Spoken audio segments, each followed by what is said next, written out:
In this video, you will learn about a powerful yet flexible feature in clocks called clock layers, and how to use them on any regular clock position, instructing Powergold to schedule additional items, replace positions with something else, or both, thus greatly reducing the number of clocks needed for a broadcast day. When used in conjunction with the flow grouping and natural flow features in Powergold, it becomes possible to create music logs that are rich and varied, yet may be based on as little as one or two clocks. Let's take a look at clock layers. Notice that while the clock looks largely the same, the clock, category, and folder positions appear much nicer. Clock previews are greatly enhanced with the Clock Breakdown tab. The right side of the screen now includes breakout positions, labeling of categories, notes, and commands, and the possibility to export the clock in a variety of popular image formats. The column previously known as Events is now called the Base Layer column and continues to represent the familiar type of clock behavior users have been accustomed to for years. Enhancements in the clock area now allows users to add second dimensions to their clocks, known as layers. Let's add a couple of example layers. This is a layer button with the icon displaying layering. This button opens the layer editor where new layers are created. Let's create two new layers.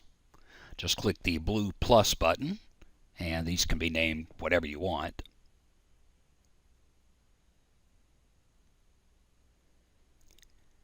Now you can see the linear clock interface has changed a bit, with the new layers appearing in the columns to the right side of the base layer.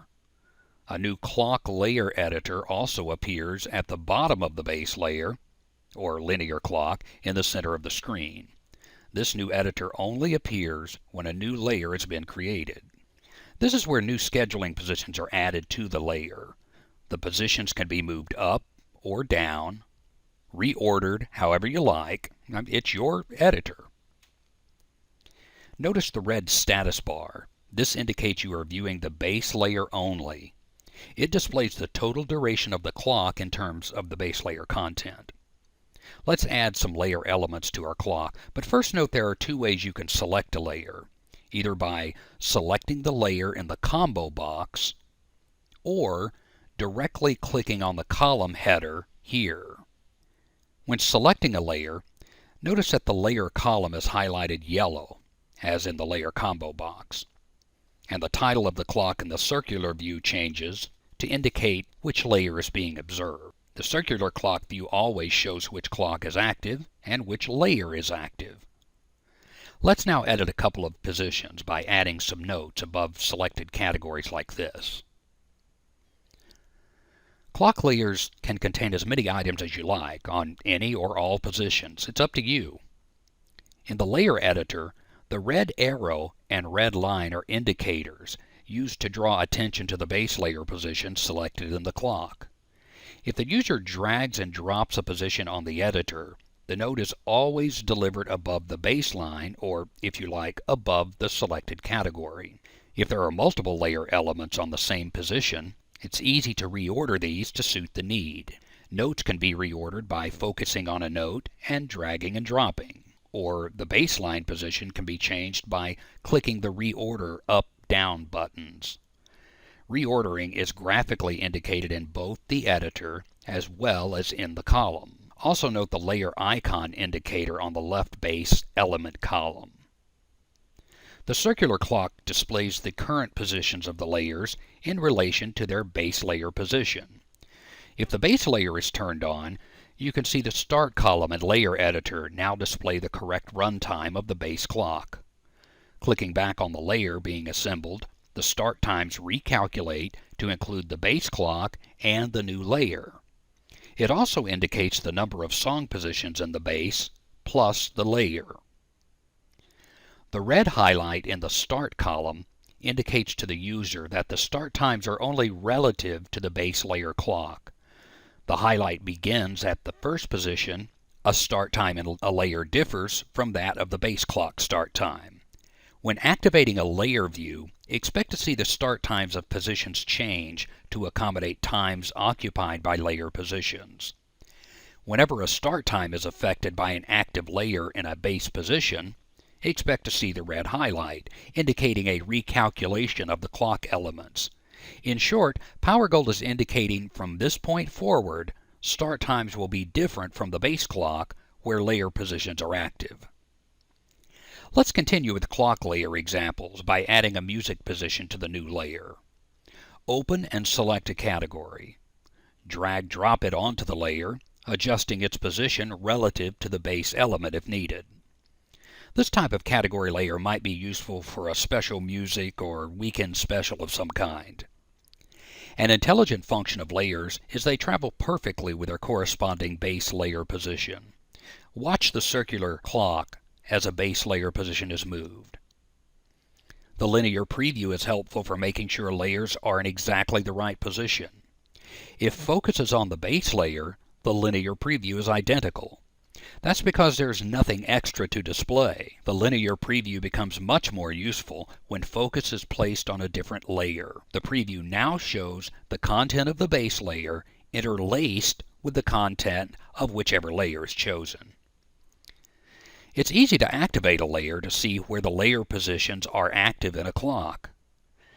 When this clock is used with layer 1 during scheduling, what you see is what you get. The base layer clock interlaced with layer 1. Now note the linear preview and how it displays the layer boundaries and the base position, both highlighted in yellow. The up and down arrows point to the base layer. By dragging and dropping, notice how the layers travel with the base layer. The ability for layers to travel perfectly with their base component makes scheduling possibilities endless. Clock layers can be even more powerful when used in combination with flow groups and natural flow features. More about that in separate tutorials. The clock grid can be optionally displayed beneath the circular clock view. Notice how clicking between the base and the layer correctly updates the clock grid usage, because it's layer aware. That is, it's easy to see at a glance in which the base and layer clocks are active, and that's because the clock grid is layer aware. Activating a clock or a clock and a layer combination is easy. Assigning a layered clock takes place in the clock grid. Simply click to open the clock grids.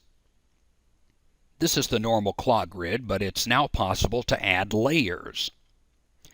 To add a layer to any hour or group of hours, simply right-click and add a layer. You first need to add a clock. But when the grid is complete, be sure to activate it, and Powergold will use the clock layers the next time the schedule is created. Layers are completely optional. Regular clock behavior is not affected at all. That same familiar clock can contain a mix of fixed categories, flowless positions, as well as notes and commands, but they are fixed positions. A whole day or just an hour can contain a single base layer clock, or one or more layers can be used as often as needed. There's endless flexibility with layers. And remember, since category elements are properly defined in layers and through the clock grid, Powergold knows this information, which means tools in the analysis area are available to make sure your rotations are perfect. Many areas of Powergold have been updated to support layers, such as the clock mass changer, format exchange, schedule editor, analysis, and more.